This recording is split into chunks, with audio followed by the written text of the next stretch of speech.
Hi everyone and welcome to another video. Today we're gonna rank the top 10 boiler rooms of January 2005. Since boiler room is so hype and releases like 100 of sets a month, I decided to rank the top 10 so you don't have to watch through all of them and you have like a more like a summary of the month. One note I gotta say, so the DJ sets are always like an hour, and an hour of set is like not really representable for DJs in my opinion. So a good DJ set only evolves or is like 4 hours minimum and till open end.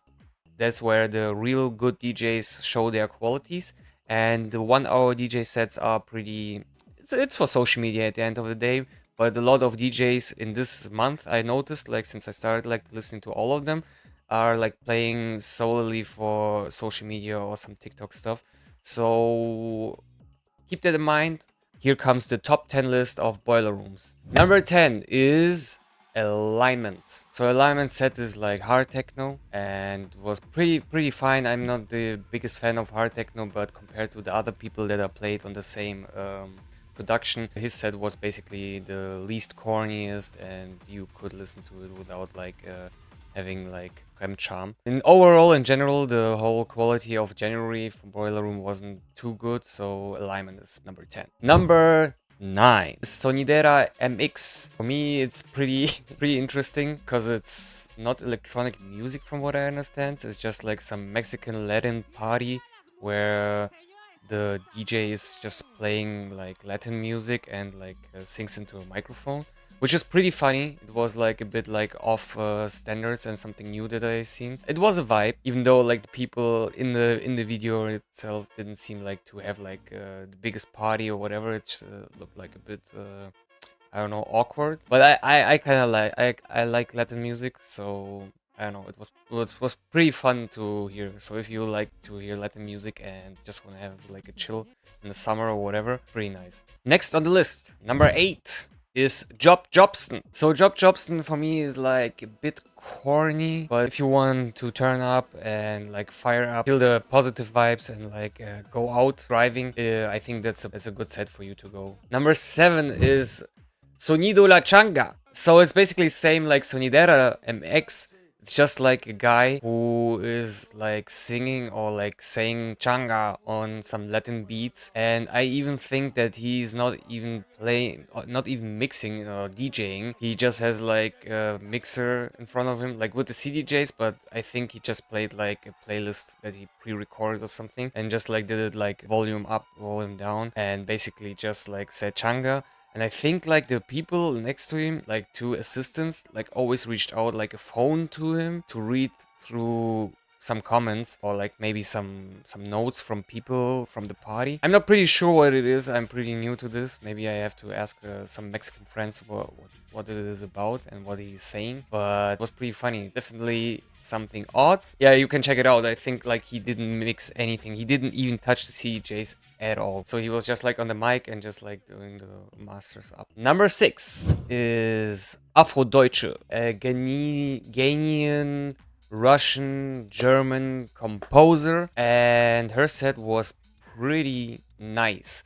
But I have to say, like there was like an MC like supporting her, and I think he was talking way too much and like kind of interrupting the flow of the set in my opinion. But besides that, she played like a really good set, but can hear the her UK background. Always like drifts into drum and bass, some trappy kind of things, you know, some bass heavy things.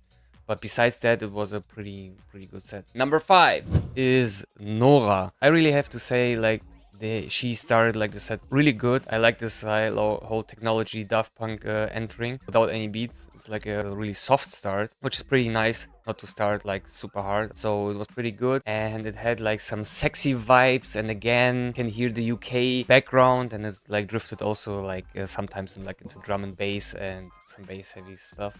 But besides that, pretty sexy. I really dig the vibes. Was pretty mellow, chill, sexy, smooth. The thing that you need sometimes. So number 4. Number 4 is Ains, A-N-Z or Ains. She played a production set, so she played just the set with her own tracks. Wasn't alive, but she played just her own tracks, and it didn't sound actually like an album or something, so it was pretty good, like well-rounded. But same as the two before, you can hear like the UK stuff, and if you like the UK stuff, it's nice. If you don't, I don't know if you can connect with it, but I kind of like it. I like this whole like drum and bassy UK style, garage, jungle-y stuff, so I kind of dig it. Number 3 is Partok. He played a really good set. It was so cute and had like the most positive vibes in this whole list, and it was pretty chilly. And what else can you expect of somebody who is a Berghain resident and plays the best parties there, basically? So you definitely have to check out Partok. Number 2 is Cybersex. It's like more hyper poppy on the hyper poppy side, but you know, Steph Dehan is a really good producer, and his I forgot the name of his partner. It's a duo. They had like a really diverse set, but since like Boiler Room only does 1 hour sets, I had the feeling that it couldn't like unfold too much. But if it would be a longer set, I think they would like fucking kill it. Before we get to the number 1 of January 2025, let's have some honorable mentions. So the first one is Yosuke Yukimatsu. I gotta say, he was announced as your favorite DJ's favorite DJ, but I got to say, for me, sounds more like a mashup kind of set. I really didn't like it. It sounds like a bit ADHD kind of vibe, new age, hard techno, whatever. I don't know. I didn't really feel it, but it was definitely on the on the upper part. So he barely didn't make the top 10 list. I swear to God. And another honorable mention was Bambi. So it was a fine set. Like barely didn't make it. But one thing that I got to point out with her set, which is pretty nice, was that she basically interrupted her set at some point and told like the audience to, you know, put the phones away and just to dance and to enjoy the music. And I think you kind of hear it in her music that it's like not made for social media per se. So definitely you can check this out. It's more on the musical side if you're like interested into listening to music. So Yosuke Yukimatsu was more like, I don't know, just for shorts and TikTok, in my opinion. And he looks so crazy. He has a crazy story with having brain cancer and quitting his job and becoming like a techno DJ, and a super viral one. But if you start talking about the DJ, about like his life story, it's like selling his life story and not his art. So let's get to number 1. And on number 1 is the one and only queen of January. It's Bashkka. Bashkka. I have to say, like the first time I heard her, I think it was in Tresor in Globus, and she played like some crazy psytrance stuff, which didn't suit like the dance floor at all. But I had got to admit, in this set, her Boiler Room set is pretty good. I like it really good. It's like really well rounded, had some good selection and like kept the positive vibes. Definitely have to check the Bashkka set, and she's the winner of January. So with that being said, this was the top 10 list of January 25 Boiler Rooms, and I hope you enjoyed the video, and see you in the next video.